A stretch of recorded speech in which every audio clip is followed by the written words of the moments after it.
تو تحریک انصاف نے جاتے جاتے بلدیاتی نظام کو مزید کمزور کیا۔ اپنے حکومت میں رہتے ہوئے سرکاری وسائل کا کوئی استعمال نہیں کیا۔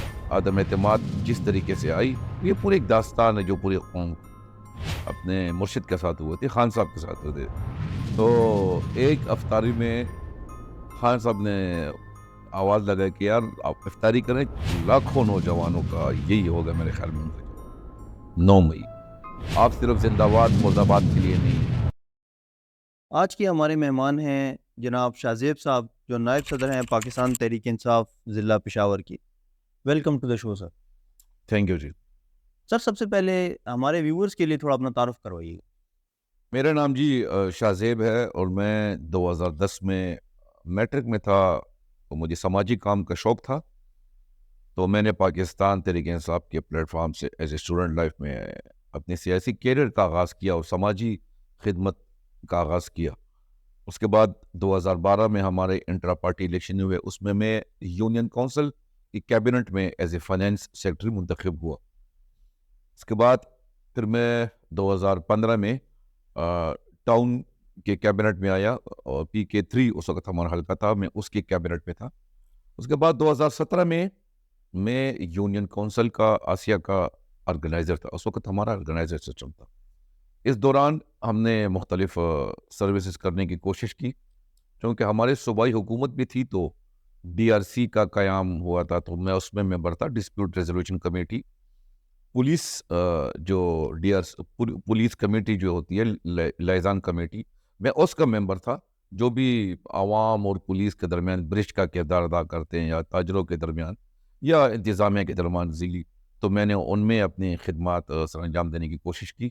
مختلف بلڈ کیمپس میں نے ارینج کیے، مختلف ہاسپٹلس ہم گئے، مختلف کالجز یونیورسٹیز میں ہم نے بلڈ اکٹھا کیا۔ ہم نے فاطمی، فرنٹیئر اور مختلف پرائیویٹ سیکٹرز کو خون عطیات کیے، تاکہ ہمارے جو چھوٹے بچیاں ہیں، ان کو جو کینسر کا مرض ہے، ان کو جو تھیلیسیمیا پیشنٹ ہے، ان کو ختم کرنے کے لیے، ان کو کم کرنے کے لیے ہم عوام میں یا اپنے سماج میں ہیلپ آؤٹ کرنے کی کوشش کی۔ 2018 میں نے ٹاؤن کا الیکشن لڑا یونین کونسل 17 آسیہ سے، اور یہاں پر میں ایز اے ٹاؤن ممبر منتخب ہوا۔ اس کے علاوہ میں نے اپنے یونین کونسل میں آسیہ پارک کی تزئین و آرائش کی، ترقیاتی کام کیے، گلیاں بنائیں، سڑکیں بنائیں، اور زکوٰۃ کا ممبر میں بنا 2019 میں، اور ڈسٹرکٹ پشاور سے تو میں سٹی میں لک آفٹر کرتا تھا، اور ہم نے وہاں پر کافی کام کیے۔ وہاں پر ہم نے JS کا فنڈ زیادہ کیا، وہاں پہ ہم نے گزارا الاؤنس کا فنڈ زیادہ کیا، سسٹم کو ٹرانسپیرنٹ کیا، ایپ لانچ کیا زکوٰۃ کا، تاکہ اس کی ٹرانسپیرنسی 100% انشور ہو سکے، اور غیر سیاسی طور پر ہم نے زکوٰۃ میں کام کیا، پشاور میں فنڈ زیادہ کیا، ہم نے جہیز پہ کام کیا، اسٹوڈنٹ اسکالرشپ، مدارس اسکالرشپ، مدرسے جو اسٹوڈنٹس ہوتے ہیں ہمارے دینی طلباء، ان کے لیے کام کیا، اور مختلف سیکٹرز میں کام کرنے کی کوشش کی۔ اور اس کے علاوہ میں پھر 2020 میں ڈسٹرکٹ پشاور کا نائب صدر منتخب ہوا، اور اس کے بعد پھر میں 2022 میں ٹاؤن کا سٹی کیبنٹ میں کیبنٹ کا حصہ بنا، اور پھر 2023 میں ڈسٹرکٹ پشاور میں ضلعی نائب صدر کے طور پر ابھی کام کر رہا ہوں۔ اور 2024 کے ابھی جو جنرل الیکشنز تھے، اس پہ میں حلقہ PK83 کے لیے شارٹ لسٹ ہوا، اور ہم 2 بندے شارٹ لسٹ تھے، ایک میں تھا اور ایک مینا خان بھائی تھا۔ ٹکٹ مینا خان بھائی کو ملا، اور وہ آج کل الحمدللہ ہائر ایجوکیشن کے منسٹر ہیں، اور وہ آل پاکستان کے پریزیڈنٹ بھی یوتھ ونگ۔ اور پارٹی کے علاوہ میں نے کوشش کی کہ پشاور کے لیے کچھ ڈیلیور کریں، اور پشاور کے جتنے بھی مسائل ہیں، سماجی مسائل ہیں، جیسا کہ کرائم ہو گیا، اس کے علاوہ بیسکلی جو پشاوریوں کا جو مین مسئلے ہیں ہر سیکٹر میں، تو اس پہ میں نے کام کرنے کی جدوجہد اور اپنی کوشش کی۔ اچھا سر، یہ بتائیں کہ آپ نے بتایا کہ آپ نے اسٹوڈنٹ لائف سے پولیٹکس میں انٹری کی، تو سیاست کا شوق آپ کو کیسے ہوا؟ دیکھیں، پاکستان کی جیسے کہ آپ کو پتہ ہے 65% آبادی یوتھ پر مشتمل ہے، لیکن نوجوانوں کو آگے جانے کا موقع نہیں دیا جاتا۔ نوجوانوں کو باقی سیاسی پارٹیوں میں یا تنظیموں میں یا غیر سیاسی تنظیموں میں صرف زندہ باد مردباد اور رکھنے کے لیے اس حد تک محدود رکھا گیا ہے. میں نے دیکھا کہ خان صاحب نے، عمران خان نے لوگوں کو ایک شعور دیا، ایک بیداری دی کہ نوجوان کا پولیٹکس میں پورا رول ہونا چاہیے، اور نوجوان صرف تنظیمی حد تک یا کالجز اور یونیورسٹیز کی حد تک تنظیموں میں محدود نہ رہے. یہ نوجوان پارلیمنٹ میں بیٹھے، یہ نوجوان سینٹ میں بیٹھے، اور یہ ملک کے فیصلوں میں بیٹھے. تو یہ عملی طور پر خان صاحب نے، اس کا ویژن بھی تھا خان صاحب کا، اور ہم نے یہ دیکھا بھی، اور الحمدللہ آج وہ خان صاحب کو وہ ویژن امپلیمنٹ بھی ہو رہا ہے. تو اسی ویژن سے میں متاثر ہوا، اور میں پاکستان تحریک انصاف کے لیے ایز اے ورکر کل بھی میں نے کام کیا تھا، آج بھی کر رہا ہوں، اور انشاءاللہ مرتے دم تک کرتا ہوں. جب آپ نے سیاسی کیریئر شروع کیا تو یہاں پہ اور بھی بہت سی سیاسی جماعتیں ہیں جو پشاور میں ایکٹیو ہیں اور پورے ملک میں ہیں. تحریک انصاف کو ہی کیوں چنا؟ جی، آپ کا سوال بڑا اچھا ہے. جس وقت ہم اسٹوڈنٹ تھے اور میں نے سٹارٹ لیا تھا پی ٹی آئی کے پلیٹ فارم سے، تو اس وقت لوگ ہم پہ ہنستے تھے کہ یہ بڑی چھوٹی سی ٹانگا پارٹی ہے، اور اس پارٹی میں تو تنظیمی ڈھانچہ نہیں ہے، اور ان کے ساتھ ویژن نہیں ہے، اور ان کے ساتھ الیکٹیبلس نہیں ہے، ان کے ساتھ کونسلر ناظمین نہیں ہے، ان کی نیبرہوڈ یا بلاک کوڈ سطح تک یہ پارٹی اسٹرکچرل یہ اسٹرکچر کے حوالے سے پورے نہیں ہے. تو الحمدللہ آج ہم اپنے فیصلے پر مطمئن ہیں، اور ہم اپنے فیصلے پر خوش ہیں، کیونکہ آج پاکستان تحریک انصاف پاکستان کی سب سے بڑی سیاسی جماعت بن چکی ہے. اور اس وقت لوگ ہم پہ ہنستے تھے، ہمیں تانے دیتے تھے، آج وہی لوگ سابقہ ناظمین رہ چکے ہیں، اور وہ اپنی گلیوں سے 2 3 4 ووٹ نہیں نکال سکتے، اور ہماری پارٹی ہزاروں ووٹ ہر گلی سے نکالتے ہیں. ہماری پارٹی کی خوبصورتی یہ ہے کہ یہاں پر 99% ووٹ خان صاحب کا ہے، 1% ووٹ ہمارا ہوگا. ہم اس کریڈٹ کو نہیں لیتے، اس کے باوجود کہ ہم نے علاقے کی خدمت کرنے کی کوشش کی ہے، ہمارے رشتہ دار ہیں، ہمارے یار دوست ہیں، لیکن اگر ہمارے پورے پاکستان میں ہمارے حلقے دیکھے جائیں، اور ان حلقوں میں 100% ورکرز اور کینڈیڈیٹ اور پی ٹی آئی سپورٹر ایک طرف ہو جائے، پھر بھی وہ 1% بنتا ہے. اس کے برعکس جیتنے والے کینڈیڈیٹ کے 99% ووٹ وہ خان صاحب کا ہے. وہ سسٹم کے خلاف ہے، وہ ایک عجیب سا نیچرل سا لیڈر ہے. وہ ہمارے خان صاحب ہمارے سیاسی لیڈر کے علاوہ ہمارے ایک روحانی استاد بھی ہیں، ہمارے مرشد بھی ہیں. کسی نے خان صاحب کو کہا تھا کہ اسد عمر جو ہے وہ ٹک جائیں گے، اور شاہ محمود قریشی سیاسی ہے وہ جائیں گے. لیکن آج خان صاحب نے کہا تھا نہیں، شاہ محمود ٹکیں گے اور اسد عمر جائیں گے. تو آج آپ دیکھ رہے ہیں کہ کون گیا اور کون رہا ہے. تو ان کی سیاسی بصیرت ایک عجیب سی ہے. میرے خیال میں پاکستان میں اس سے بڑا سیاسی سماجی لیڈر کوئی بھی نہیں ہے جو کہ جیل میں بیٹھا ہے، جو کہ ٹوٹ نہیں رہا، سسٹم کے خلاف ٹوٹ نہیں رہا. نہ وہ بیمار ہوتا ہے جیل میں، نہ وہ ہاسپٹل کی ٹریٹمنٹ چاہتا ہے، نہ وہ یورپ جانا چاہتا ہے، نہ وہ کوئی ریلیف مانگ رہا ہے. وہ اپنے موقف پر ڈٹ کر کھڑا ہے، اور یہی ہمارے لیے سب سے بڑی موٹیویشن ہے. اور انشاءاللہ اس قوم کی آخری امید اور ہمارے بچوں کا مستقبل کی خاطر ہم اپنے مرشد کے ساتھ کھڑے ہیں، کھڑے رہیں گے. اچھا سر، آپ نے بات کی کہ تحریک انصاف کا ایک بہت بڑا ووٹ بینک ہے، لیکن بلدیاتی انتخابات میں ہم نے دیکھا کہ تحریک انصاف کو متوقع نتائج حاصل نہیں ہوئے. اس کی کیا وجوہات تھی؟ اور دوسرا یہ بتائیں کہ جب انتخابات میں مطلوبہ نتائج حاصل نہیں ہوئے تو تحریک انصاف نے جاتے جاتے بلدیاتی نظام کو مزید کمزور کیا. اس بارے میں آپ کی کیا رائے ہے؟ دیکھیں، پہلے جو سسٹم بنا تھا، اس سے پہلے جو پی ٹی آئی نے جب بلدیاتی الیکشن کیا تھا، تو بلدیاتی الیکشن سے پہلے جمہوری دوروں میں بہت کم بلدیاتی الیکشن ہوا ہے جس میں بی ڈی ممبرس کو امپاور کیا جائے. تو یہ پی ٹی آئی کا ایک اچھا پلیٹ فارم، ایک اچھی انیشیٹو تھی کہ لوگوں کی دہلیز پر ان کا حق پہنچایا جائے. اور لوکل نمائندگان کو جو ہے وہ اختیار مند کیا جائے. ہمارے ٹاؤن ممبران تھے، ڈسٹرکٹ ممبران تھے، ڈسٹرکٹ ناظم تھے، ٹاؤن ناظم تھے، ولیج کونسل یا نیبرہڈ کونسل ناظمین تھے، ان کے پاس کروڑوں روپے کا فنڈ تھا. اور پہلے سسٹم کی میں بات کر رہا ہوں، ہم نے ایک اچھی روایت قائم کی اور ہم نے بلا تفریق جو ہے لوگ منتخب ہوئے. اس میں پی ٹی آئی کی کافی سارے سیٹس تھی. لیکن جب دوسری بار 2022 میں بلدیاتی الیکشن ہوا تو اس میں آپ نے ویڈیو بھی دیکھی ہوگی، ہمارے جو گورنر صاحب ہے اس نے خود اعتراف کیا تھا کہ میں نے 20 کروڑ روپے لگا کر اپنے بیٹے کو ناظم اعلیٰ بنایا، میئر بنایا. تو اس میں وہ ویڈیو دیکھنے کے بعد ہر باشعور انسان سوچ سمجھ سکتا ہے کہ جمعیت علماء اسلام کی ناظمین نہ ہونے کے برابر ہے. لیکن اس کے برعکس میئر ان کا ہی آتا ہے. تو یہ پی ٹی آئی کے لیے ایک اچھی بات ہے کہ پی ٹی آئی نے اپنے حکومت میں رہتے ہوئے سرکاری وسائل کا کوئی استعمال نہیں کیا. اور اس میں ہارنے کی چھوٹی سی فیکٹر یہ بھی تھے کہ دیکھیں ہمارے لوگوں میں شعور آتا ہے، لیکن بہت بعض اوقات ہم چیزوں کو پک نہیں کرتے.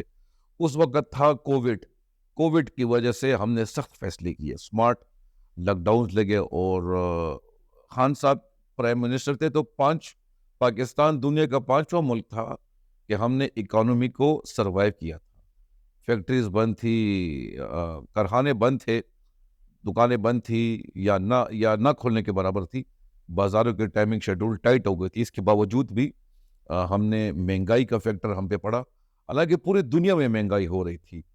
پھر اس کے بعد بلدیاتی الیکشن کے بعد خان صاحب نے کچھ سخت فیصلے لیے اور عوام کو ریلیف دیا. بجلی کے بلوں میں، پیٹرول میں، بہت سارے سیکٹرز پہ کام کیا، ہر ادارے پہ کام کیے. لنگر خانے کھولے، یتیم خانے کھولے، احساس کارڈ کھولا.